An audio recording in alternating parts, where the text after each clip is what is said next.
Dalam sejarah pemerintahan Indonesia, baru pertama kali ini pemerintah di bawah Presiden Prabowo Subianto dan Gibran Rakabuming Raka menggulirkan program makan bergizi gratis MBG di seluruh daerah di Indonesia.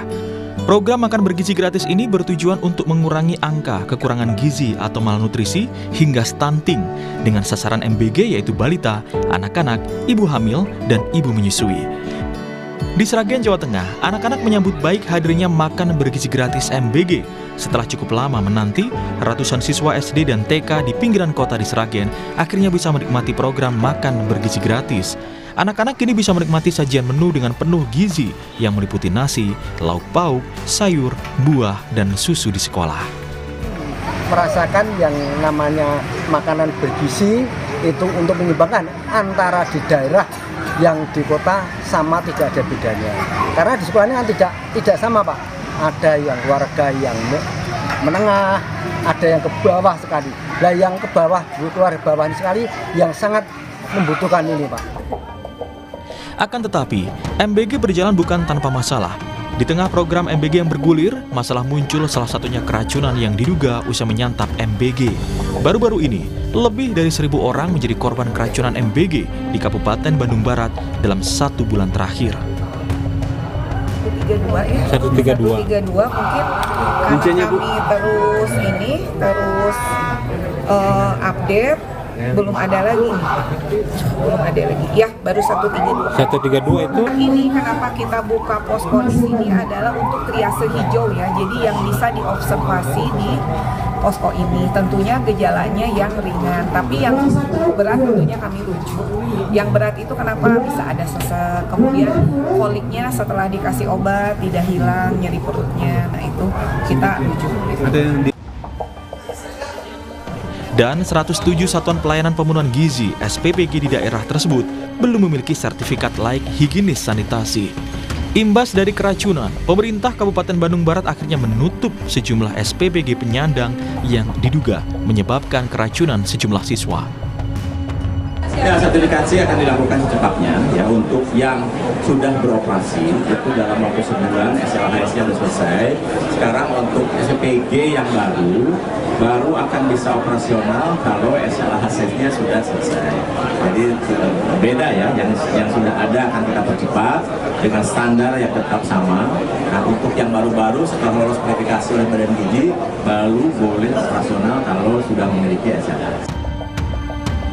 Berdasarkan data dari Jaringan Pemantau Pendidikan Indonesia JPPI, data hingga 4 Oktober 2025, jumlah total anak keracunan MBG mencapai 10.482 anak. Sementara data 9 September hingga 3 Oktober 2025, ada 5 provinsi terbanyak yang menelan korban MBG. Di antaranya Jawa Timur 620 anak, Jawa Barat 555 anak, Jawa Tengah 241 anak, Sumatera Barat 122 anak, dan NTT 100 anak. Presiden Prabowo juga menyinggung soal kasus keracunan MBG di hadapan APRA CEO Global. Prabowo bilang satu insiden keracunan makan bergizi gratis tidak dapat diterima. Presiden Prabowo akan memperketat SOP program MBG untuk mencegah insiden keracunan terulang.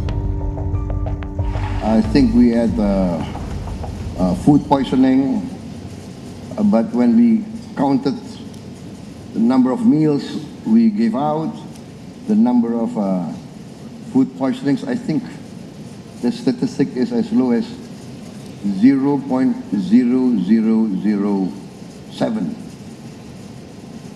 which I think is not, I mean, even one poisoning is not acceptable. But I think in any human endeavor to have a zero defect or zero accident or zero mistake, I think is very rare in human endeavor. Senin 20 Oktober 2025 mendatang, tepat 1 tahun pemerintahan Prabowo Gibran, diharapkan upaya perbaikan dan evaluasi termasuk makan bergizi gratis MBG terus dilakukan, sehingga program dengan niat mulia ini tidak terus memakan korban dan berdampak positif bagi masyarakat. Tim Liputan, Kompas TV.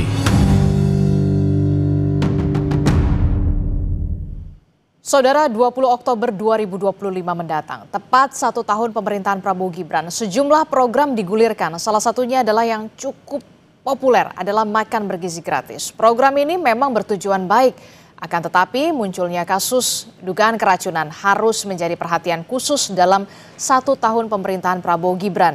Lalu bagaimana mengevaluasi program MBG ini? Pagi ini kita akan bahas bersama dengan sejumlah narasumber melalui sambungan daring.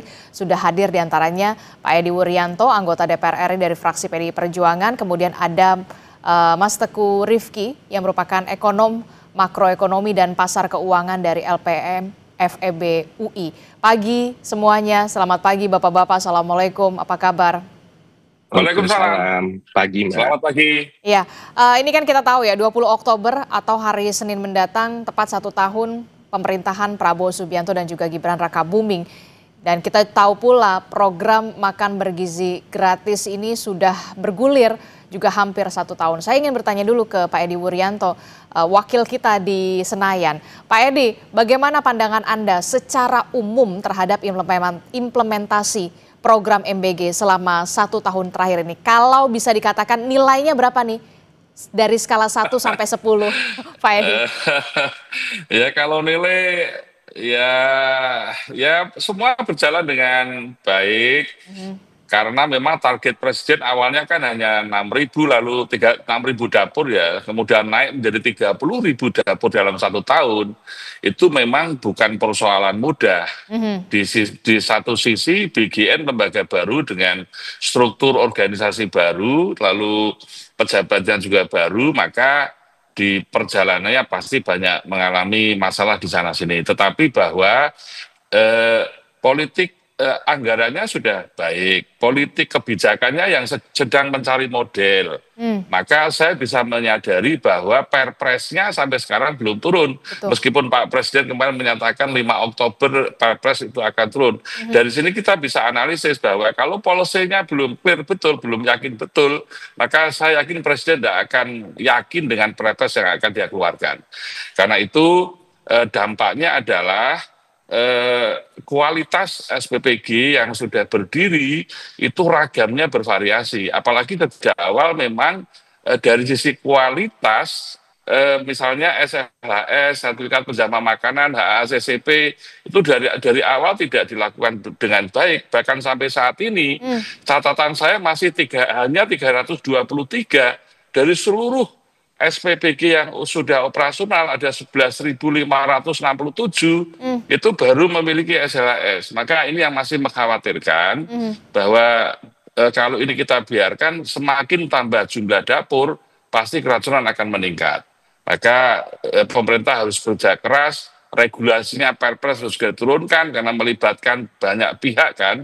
82 juta penerima manfaat tidak hanya bisa diselesaikan oleh BGN sendiri, tapi melibatkan kementerian dan lembaga lain, pemerintah daerah, partisipasi aktif masyarakat di dalam mendukung program ini. Karena 82 juta penerima manfaat bukan jumlah kecil. Apalagi wilayah geografi kita sulit, maka menurut saya hal ini menjadi perhatian penting. Yang kedua, soal keadilan sosial.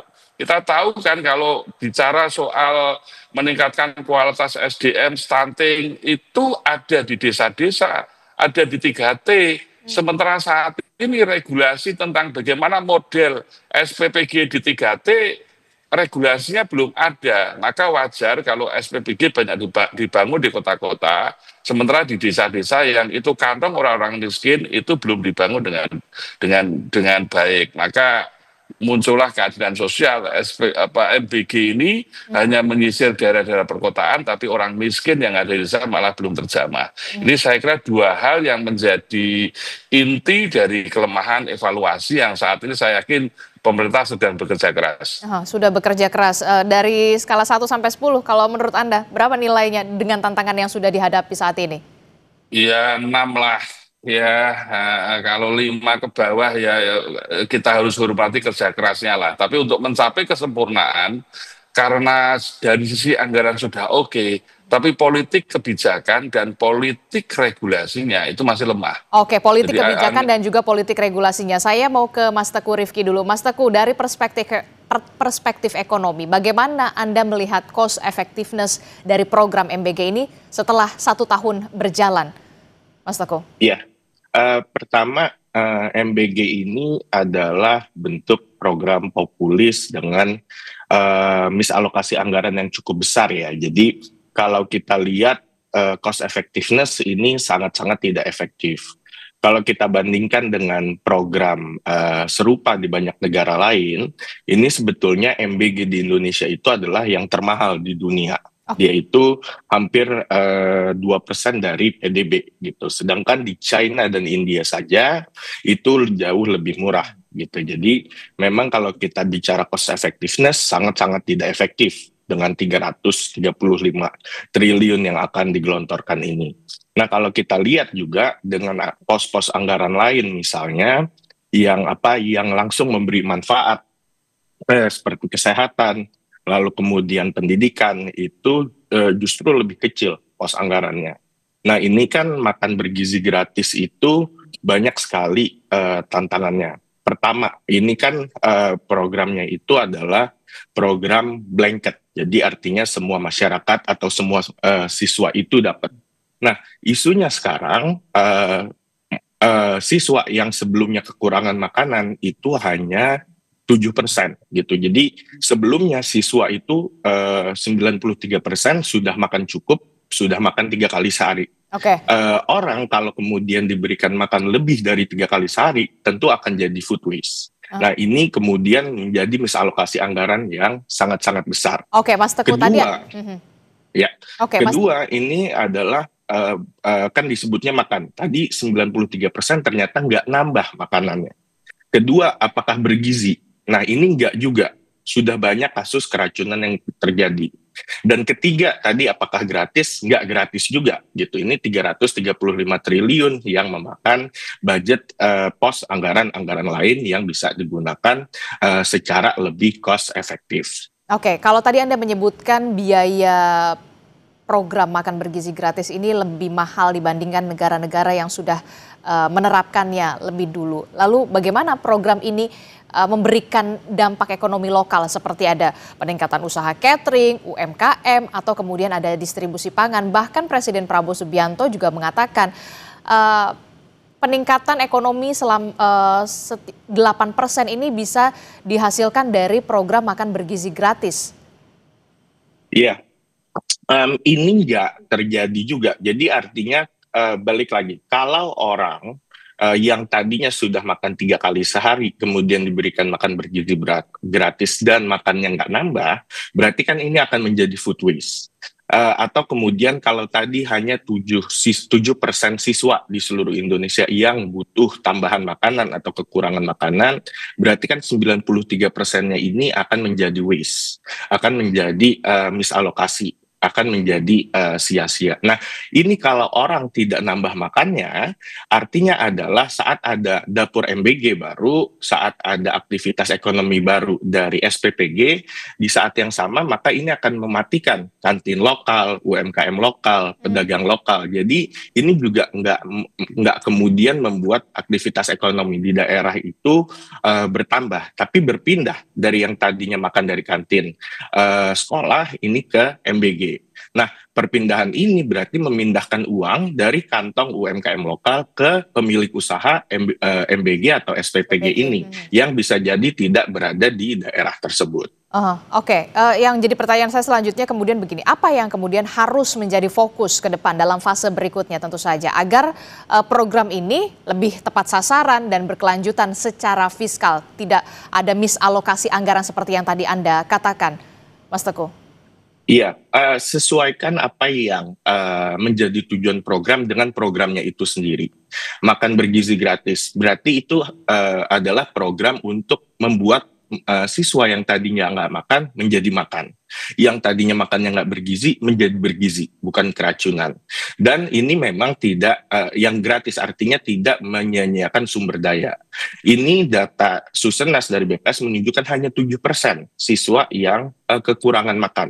Jadi kenapa kemudian diberikan 100% terhadap siswa? Ini kan misalokasi anggaran yang sangat besar. Ini betul-betul perlu dievaluasi. Lalu kemudian apakah bergizi kalau kemudian ratusan ribuan siswa itu keracunan? Artinya kalau kita bicara di kantin sekolah, kantin lokal, itu sangat sulit terjadi keracunan. Kenapa? Kalau kemudian terjadi keracunan, kantin tersebut akan bangkrut. Kualitas ini yang saring itu adalah siswa sendiri, sekolah sendiri, masyarakat sendiri. Jadi mereka jaga betul kualitas makanan. Sekarang kan nggak bisa. Kalau kemudian ada keracunan, nggak mungkin SPPG tersebut ditutup. Nggak mungkin orang nggak makan dari situ. Sedangkan sebelumnya di kantin, kalau ada yang keracunan beli di kantin A, dia bisa beli kantin B. Kantin A itu akan bangkrut dengan sendirinya. Di sini nggak ada mekanisme pasar yang terjadi. Yang ada adalah memindahkan uang dari kantin-kantin sekolah ke pemilik-pemilik SPPG dan operator program MBG ini. Nah, ini misalokasi anggarannya sangat besar. Jadi memang betul-betul perlu dievaluasi kembali program MBG tersebut. Oke, perlu ada evaluasi kembali. Kalau menurut Anda, Pak Edi, perlukah ada evaluasi atau laporan secara resmi yang harus dilakukan oleh BGN dalam hal ini kepada DPR mengenai dampak ataupun insiden seperti dugaan keracunan yang kita tahu angkanya tidak sedikit di sana. Tadi juga Mas Teguh mengatakan ada evaluasi, harus ada evaluasi menyeluruh soal anggaran. Pak Edi. Ya, evaluasinya kan pemerintah masih kerja keras untuk menaikkan kualitas SPPG ya. Dari seluruh instrumen yang ada agar memenuhi PP 86, lalu memenuhi peraturan Menteri Kesehatan. Lalu yang kedua, memang keterlibatan pemerintah daerah tidak bisa dihindari dalam konteks ini. Sehingga kerja kerasnya sekarang kan bagaimana para bupati wali kota seluruh Indonesia memiliki gerakan yang sama untuk sama-sama mengawal mutu program ini agar betul-betul menjadi makanan yang bergizi lalu menyasar pada orang-orang yang memang membutuhkan makanan bergizi ini. Lalu yang berikutnya memang policy ini kan sudah diambil dan sedang berjalan. Maka mau tidak mau evaluasi yang kita lakukan adalah dapur-dapur yang sudah ada ini diarahkan pada daerah-daerah yang memang kantong orang yang membutuhkan yang 7% tadi yang disampaikan.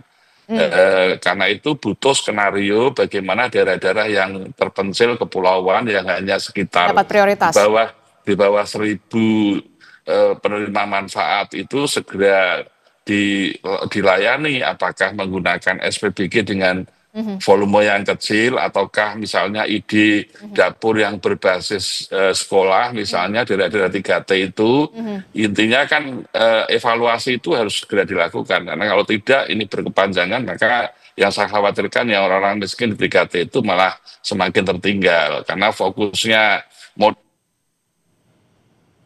SPBG sekarang kan yang bangun yayasan ya, tentu yayasan kalau membangun di daerah-daerah terpencil tentu dia nggak akan memiliki nilai ekonomi, tentu dia mereka enggan. Karena itu pemerintah harus segera memperbaiki itu. Dari pandangan Anda, seberapa pentingkah kemudian harus ada policy yang menaunginya, dalam hal ini adalah Perpres yang sampai saat ini belum keluar atau belum diterbitkan oleh Presiden soal tata kelola MBG, singkat saja. Ya semua akan menjadi tidak punya pola standar yang baku kan dari input, proses, dan output. Dan keterlibatan banyak pihak. Lalu policy ini mau diarahkan kemana? Kan selama ini masih menjadi perdebatan terus kan. Karena itu suatu kebijakan, suatu program itu harus dipayungi dengan politik regulasi. Perpres lah kali ini. Sebelum kita bicara jauh tentang undang-undang ya, Perpres dulu lah. Nah, ada kepintangan tentang Perpres ini sehingga pemerintah daerah menjadi ragu-ragu, tidak ada kewajiban. Mereka juga akan kesulitan untuk menganggarkan karena tidak ada payung hukum. Kepala Dinas Kesehatan mau masuk ke dapur juga nggak ada perintah peraturan yang melakukan itu. Lalu misalnya para guru, kepala Dinas Kesehatan di kabupaten kota mau terlibat aktif, ini kan semuanya jadi trafficnya jadi crowded kan. Sehingga memang dari awal kami sudah menyampaikan bahwa politik regulasi Perpres itu jadi sangat penting. Nah sampai saat ini kan itu belum dilakukan oleh pemerintah, maka yang sedang kami tunggu itu. Terakhir saya ke Mas Teguh. Mas Teguh, jika Anda diminta untuk memberikan masukan ke pemerintah, reformasi apa yang paling mendesak dalam pelaksanaan program makan bergizi gratis ini? Singkat saja. Pertama, di stop dan dievaluasi. lalu kemudian reevaluasi kembali anggarannya dan tujuannya. Mungkin itu. Oke, baik, terima kasih Mas Teguh telah bergabung bersama kami dan juga Pak Edi Wuryanto juga terima kasih sudah meluangkan waktunya dalam program Sapa Indonesia Pagi. Terima kasih Bapak-Bapak, sehat selalu. Assalamualaikum. Waalaikumsalam. Saudara, informasi penting lainnya masih akan kami hadirkan usai jeda. Masih soal 1 tahun pemerintahan Prabowo Subianto dan juga Gibran Rakabuming terkait dengan program makan bergizi gratis yang digulirkan yang salah satunya cukup populer.